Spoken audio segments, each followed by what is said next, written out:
if you like my content and you would like to contribute and, you know, you'd like to get a shout out during today's stream, you can. All right. If you either subscribe to the channel, as we've already talked, we got a subs goal this month, or if you cheer with bits, or if you tip me. If you do any of those three things, I will give you a verbal shout out during today's stream. Now, keep in mind, during Apex Legends, it's pretty tough to on the fly give shout outs, especially because I have to be really hyper focused on my team. I will do my absolute best. All right? I will do my absolute best to try and give shout outs to everybody. So hopefully, it does work out and, everyone gets their appropriate shout out. Also, I have a stream stats leaderboard, as you can see, where the current top cheerer and top tipper of the day will go up there and get recognition for their contributions. All right, that's pretty cool. And we've got the tip tracker, excuse me, not the tip tracker. Well, we do have the tip tracker. I was going to say we have the subs tracker, where I'll be tracking total subs and let you know if we do hit the subs goal for today, for the month. And also, we have a total tips tracker. All right, so we have many things that I'll be updating during the course of today's stream. Now, right now, any way that you contribute helps me out. I know recent weeks I've been saying, there's a preferred way to contribute. There's not. Anything you guys do right now to help, is great. I appreciate all of it, and everything helps me, so thank you guys. Anyone who does cheer, sub, or tip during today's stream, it is much appreciated. Okay? And let's go from there. Fair enough? All right. Let's get to shout-outs. Let's go to shout-outs here. For those who have been contributing already before we even started. Excuse me, trying to clear my throat here. So overnight, we had a couple of people who contributed. We start off with Golden Colts, who did a 100-bit cheer. Thank you, Golden Colts, for the 100-bit cheer. Maybe we'll see him today. Not sure. And Xbox One is garbage. Tipped me $1 and says, I'm playing Metro right now. It just occurred to me, why is everyone speaking English when they're all Russian and in Russia? Well, here's the deal. If everyone talked Russian and had, subtitles, not to say that would be bad, per se. I don't think it would be. But I think it would turn off some people. Some people like to play games and not be reading constantly, and so they want to actually hear their native language. I mean, that's why we have dubbing in all these different languages. When you play a game, you could usually have English, French, Russian, sometimes German or Italian. They usually have Spanish. These different languages are available, so you can hear it in your native tongue, basically. Makes it feel a little less jarring, a little more relaxing to not have to be reading constantly, okay? So it makes sense that even though they're Russian, they all have Russian accents. They all sound like they're Russians, but they all have a, they all are speaking English, okay? Makes sense. Now, some people have said the best way to play the game is actually to play it in Russian with the English subtitles. So if that's your cup of tea, I'm sure you can do that and you'd enjoy it. For me, it's a lot easier just understanding what they're saying from the get-go and not having to read every single subtitle. So for me, I'm leaving my playthrough on English, okay? All right, so thank you, Xbox One is garbage, for that overnight tip. I appreciate that, okay? So now we start today's stream with a dollar tip from Piggy Smalls, who said that it says that they've been banned because their name had Piggy in the name, and they don't understand why.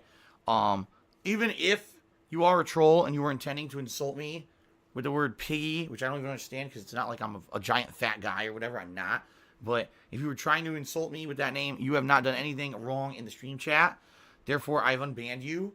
And just, watch it. Obviously, don't do anything, bad in the stream chat. But no, someone just because their name has something that could very, very, very unspecifically be determined to be an insult towards me, they should not be banned just for that. So I do disagree with that moderation action, and I have undone it. Okay? Alice Telemon did a 100-bit cheer. He says, "Hi Phil, have you seen anything concerning the Verge Vox copyright strike debacle with gaming PC built video? I think this will create caution with other companies to issue strikes in the future." No, and I don't even know what you're talking about.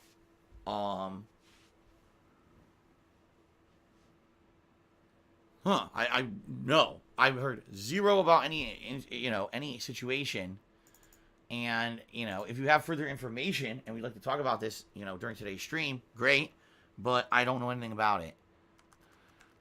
At least, you know, I've been paying attention to social media and everything. I haven't seen anyone talking about it, so. Okay, Android cheered. Hold on a second. There we go. Android cheered. He says, it's awesome Kat's able to change her schedule based on the weather. So you guys get to spend a day. I wish my girl's job was that flexible. Well, she doesn't. We actually, our day off is based on her schedule. So this week she has a few days off in the middle of the week. And so that's what I mean. Like, we have to time our time together based on her work schedule. She heavily works all weekend and then usually has a few days off in the middle of the week. So, you know, that's why we're looking at Wednesday, we hope. If not, if there's snow, then probably Thursday would be our day off this week. We'll see. Then Android shoot again. He says, do you plan on doing some huge fundraiser streams between now and April? What's the cutoff where things will no longer help towards the taxes? The bottom line is, right now, everything's great. Any contribution you guys lend helps me right now. Come March, all right, it's going to be patron pledges, Teespring purchases, and tips. That's it. And same thing in April. Like, those things are things that I have access to those contribution methods right away, and they could be put towards something, you know, to help with those taxes or whatever. Okay? So, that's the deal. And, you know, any contributions are appreciated, but right now, everything's great. Any kind of thing that you do. But starting next month, it's just going to be those other methods. All right? And not to say, you know, that cheering and something doesn't help. It absolutely does. But it'll be long-term help, basically. Versus anything that'll be able to be received before the time my taxes are going to be due, I believe, mid-month. I think April 15th. So, there you go. Okay, Eternal Napalm has cheered 100 bits. He says, are you more excited for Anthem or the Division 2? Either way, I hope you meticulously grind out all 4 classes in Anthem for variety. I'm not interested in either of them. And I've said this multiple times, that I'm probably not playing either of them. You know, Anthem just seems completely uninspired. It's a team-based, grinding, boring co-op game. Again, a game that only seems fun if you're going to play it with a group of friends with social interaction via that method. Playing the game on its face value is terrible and not very fun or very good. And playing it solo is probably incredibly boring. And the game has little to no story. Bare bones content, bare bones story. Again, it's basically Destiny all over again. And, you know, I played Destiny 1 and 2. Didn't like either of them. Okay? Even Destiny 2 doing a full co-op playthrough with Brian and Kekken as we did, I didn't like it. I thought that it was boring. And long term, you know, I never really went back to it. I didn't think that it was very good. So, yeah, in that regard, I'm probably not playing either of them. I did it pretty much around the same game, same style of game. If you have a group of friends who love to do co-op in games all the time, and this is your forte, great. Enjoy 2019, because it seems like, you know, a bunch of companies are copying each other to put out the same fucking game a million times so that you can play it. But outside of that, I see no reason for me to play it. Okay. But Baranoli tipped me $5 and said, tips out for Harambe. Thank you very much, Baranoli, for the $5 tip. JK Brute did a 100-bit cheer. He says, how does Joel Osteen get away with stuff for his taxes, but you get hit by the book? I don't even know who you're talking about or what the situation is. I can't answer that question. You give me a random person I've never heard of, and ask me how do they do taxes. I have no idea. All I know is, you know, my situation, I don't know anybody else's. The truth of the matter is, if I didn't have that issue with the state taxes starting in 2017, I would be fine. I was at a point in 2017 where I was paying everything well. I was paying down my debt. Everything was good. And then I got hit with, oh, you owe state back taxes because your accountant hasn't done his job for the past 4 years. And it completely fucked me over. And it got me to the point where I had to rack up a ton of more debt on credit cards and the like to pay those taxes and pay a tax attorney to fix that problem. And by the time it was fixed, I didn't have money anymore to pay anything else. And that's my problem right now, is it fucked me over. That guy in Connecticut completely fucked my life up. And I have no recourse and no way I could do anything about it. So. All right, Rob Warren tipped me $20. Says, I had an unbelievable weekend and wanted to bless you. Well, thank you, Rob. Let's get you up there as top tip of the day. That's why I haven't put up a top tip yet, because I knew that yours was coming up here. $20 tip, very nice. And total tips for today so far, let's see here. We're already up to 27 bucks. Technically, we're 26, but someone just tipped another $1. But we're up to 27, so thank you guys for that already. Thank you for that contribution. Much appreciated. Feed me, Seymour, feed me, which apparently is some kind of a meme. Tipped me $1 and said, I don't understand why you don't want to play games with bad reviews anymore. People love when you played bad games because you ripped them so bad.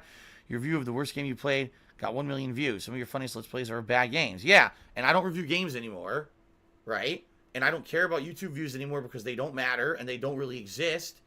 And I don't have the money to buy bad games anymore. So it's just a completely different life situation. Yes, back when I used to be solely a YouTuber and I was focusing on YouTube videos, okay, and I had the funds to do it because I was making way more money, I was able to go ahead and buy every game under the sun. I was the guy who on release day would run out there and buy every game. No matter what it was, if I heard of it or not, I would buy every new game, play it on release day, do a playthrough of it. If it was a shitty game, I would shit all over it. And if it was a good game, I would obviously praise it. At that time, a lot of people complained and said, Phil, you play too many games, you rush through games because you don't take time with the good ones because you're always rushing to the next one. You're playing these crappy games that no one wants to see you play. You should focus in solely on games that you think are interesting and fun, so that way it's your more time well spent, right? So at that time, I said, okay, fair enough. Eventually, maybe we'll do that. And then over the years, I lost my focus on YouTube, didn't really care about it anymore as YouTube fell apart as a business and basically destroyed my YouTube business because they did. They, through algorithms, through false copyright strikes, through all kinds of shit, my DSPGaming channel on YouTube basically was ruined. So I had to focus on live streaming. And when I started focusing on live streaming, yeah, every once in a while I would still play a bad game. But for the most part, what I found is that there's two things that I have big success with streaming. Number one, good games, i.e. games that I play and I enjoy, and you guys then therefore enjoy the interactive experience and positive experience we have on the streams because I'm having fun with them. Or number two, chill games. Games that are ongoing experiences that aren't super serious, don't require a lot of effort or focus, but instead become streams where we can kind of just relax together and interact and talk with each other and have a good time via that way, rather than, again, focusing on hyper hard games and stuff like that. So those seem to be the two things that are very successful on streams. All right.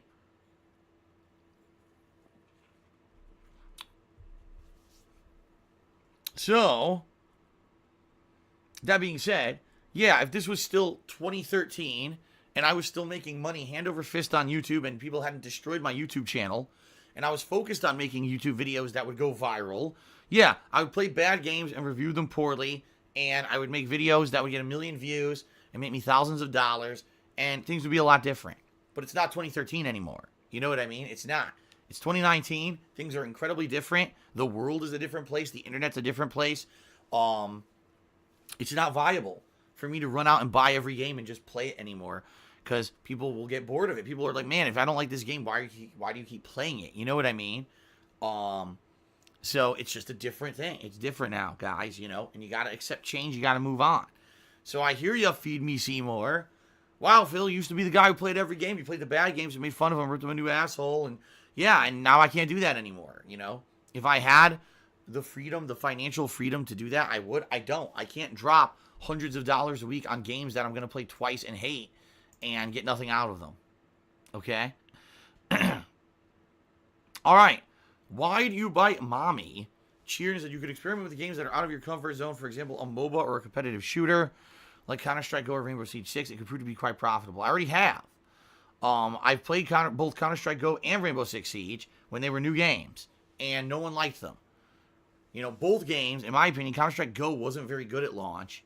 It wasn't as good as original Counter-Strike. I actually like original Counter-Strike better than Counter-Strike Go. And Rainbow Six Siege was a fucking mess at launch. That game was a piece of duty. It was really freaking bad, man. Both games became virally popular over time. And now there's humongous competitive communities for them that I don't care about. I'm not going to sit here and invest hundreds and hundreds of hours of gameplay into these games for no promise on investment, and also to bore my audience. My streaming audience is an audience that likes variety. They don't like the same thing over and over and over, And in order to get good at a MOBA or a competitive shooter, you need to invest ridiculous amounts of time into them in order to get to a level where you can actually hang. It's actually exactly the same with fighting games. You know, competitive fighting games. If you want to get good, you have to practice, you have to grind, you have to learn the right strategies. It's not something you just sit down and jump right into and immediately, oh my God, you're successful. It's the same thing. Even with a background in Street Fighter and everything, I don't care enough about modern fighters to sit here and turn my streaming existence into playing 1 or 2 games in order to get competitively good. I don't care about that. And I've even said this before, variety for me is a really positive thing. It's why I'm still here after over 10 years. Because other people are, you know, flash in the pan success playing one style of game and that's it. I play everything. So because I do, I always have an audience, right? I can never get stale or old because I'm always playing the hot new thing. That's the cool thing about what I do. It's very, very different from, you know, what you would expect someone who's you know, successful to be doing. A lot of these guys are just one genre, one style of game, must focus in on the one thing. I don't do that. And it's rare to see someone be as successful as I am for over 10 years, you know, being able to do it and having a viewing audience for over 7 years, having a living doing it. You know, doing it the way I do it. But hey, that's my thing. That's my niche. That's my catch. That's why people come check it out. Every time you check out a stream of DSP, you don't know what I'm doing. Is he playing a shooter? Is he going to play an action game? Is he going to be playing an RPG? What's he doing, you know? That's cool. So the answer is no. I'm not going to do competitive stuff. It's a waste of time for me, anyway. Alice Telemon Shear says Vox made a build video which was terrible, really terrible. Review Tech USA and Bitwit did review videos on that. They got strikes months later. They appealed and won, but The Verge clearly misused the copyright system to censor and has exploded. The whole copyright system is garbage. Everyone knows this. I don't know how it exploded. Like, people must be really dumb. Everyone knows the copyright system is completely bogus. I've had a ridiculous amount of illegitimate strikes against my channels that have negatively affected me. I've had them for fucking fan art. Fan art. A single frame piece of artwork that was made by a viewer who then put in a false copyright strike against it later to fuck me over. How is it not known that YouTube's copyright system doesn't work and is broken? I don't know. How did this just blow up now? I don't know. This reminds me of the same thing happened with the Nostalgia Critic years ago when his channel Awesome was being negatively affected on YouTube because he was making his review videos and they were all getting these strikes and things against them. And he put up a sting and all of a sudden it became a hot topic. It's like, dude, like I've known this for fucking a million years. So, no, I didn't hear about this thing. It just seems like a bunch of needless drama because you know YouTube's not going to fucking fix it anyway. It's kind of like when you're on YouTube, it's like you just have to accept the website is a piece of shit. The staff don't give a fuck. The management are terrible. They're more worried about, you know, social justice issues and shit than actually running a fucking operating business. And they don't know shit. The only reason they're in power is because they're backed by a ridiculous amount of unlimited money from Google. And if they didn't have that, they would never even be in business. They'd be fucked. Because any other business would run right fucking over them. But it's that Google money that makes them immune to having to actually abide by any kind of rules or laws. So, it is what it is. You use YouTube, you have to abide by their bullshit. And that's why I don't care about YouTube anymore. That's why I focus on Twitch. Very simply, very frankly. Okay?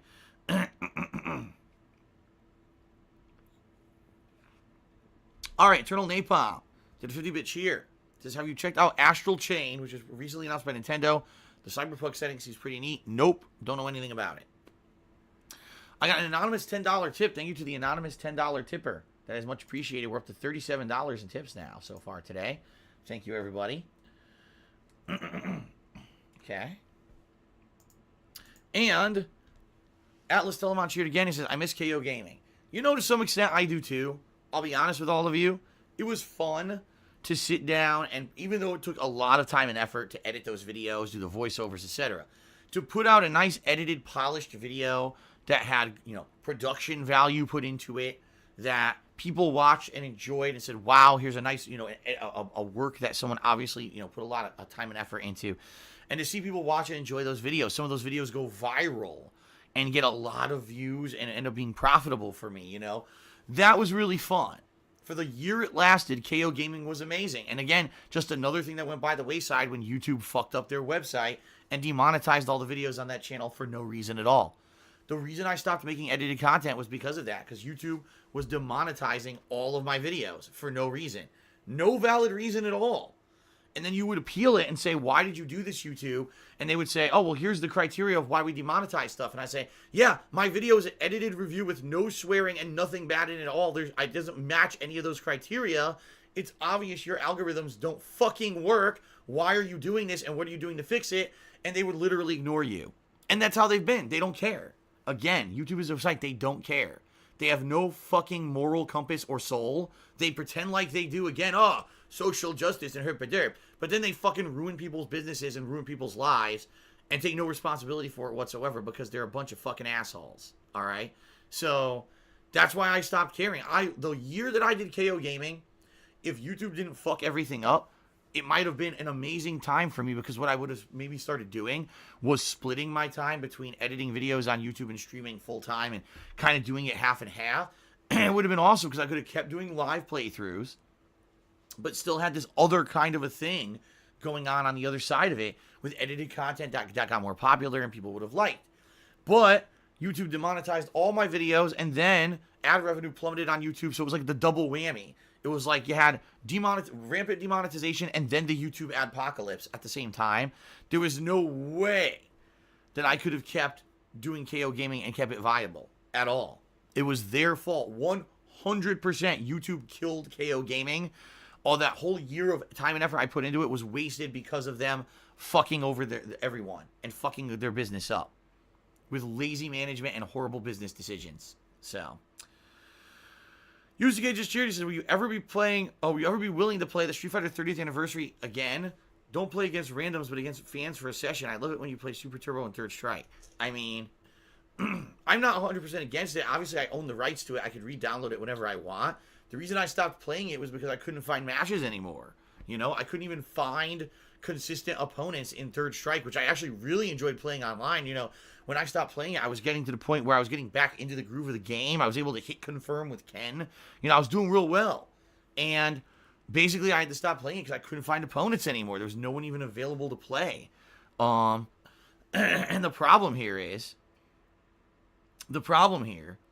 that I almost guarantee you, even though maybe you and me and maybe one or two others may be interested, the game pretty much died last year. No one plays it anymore. So it would be probably pretty hard to find a group of people who would just want to sit down and play it. I love classic Street Fighter. I would love to play Super Turbo or Third Strike. But right now it seems like the games are dead again, which sucks. You know, it just sucks. I love those games. That's classic throwback Street Fighter. And it seems like at this point it may be dead for good, because if an anniversary collection that goes mainstream and is available on every console doesn't even semi-revive the classics, I don't know what will. You know what I mean? Like, it seems like everyone just wants to buy into the stupid fucking hype of the main game, Street Fighter V, just because that's what Capcom wants to promote to make money on. And since that is the focus, it seems like there's really nothing else that can be done, and everything else goes by the wayside. And that sucks, because the classics, in my opinion, are much better than the modern shit. But, you know, that's life, I guess. You know, and since Capcom wants to only care about Street Fighter V to keep making money off of a bad game, and since people are too stupid to realize that it's a bad game, that they keep dumping money into this fucking thing and watching tournaments of it and giving attention to a terrible fucking game, the classics will suffer. You know, if Capcom had actually promoted the Classics Collection last year, maybe it actually would have gotten some attention, but they really didn't. So there you go. All right. So all that being said, guys, that's pretty much it. By the way, some people have said, why am I getting so many viewers today? I have no idea. Earlier we had our normal viewership, and then all of a sudden it spiked. I don't know if this is view bots, someone coming in and view botting. I don't know if this is someone with trolls coming in. I have no idea what it is. So, just to forewarn everyone, no, we don't normally get 700 viewers before I've even started playing a game. This makes no sense. It's obvious some weird shit is going on. It is what it is, all right?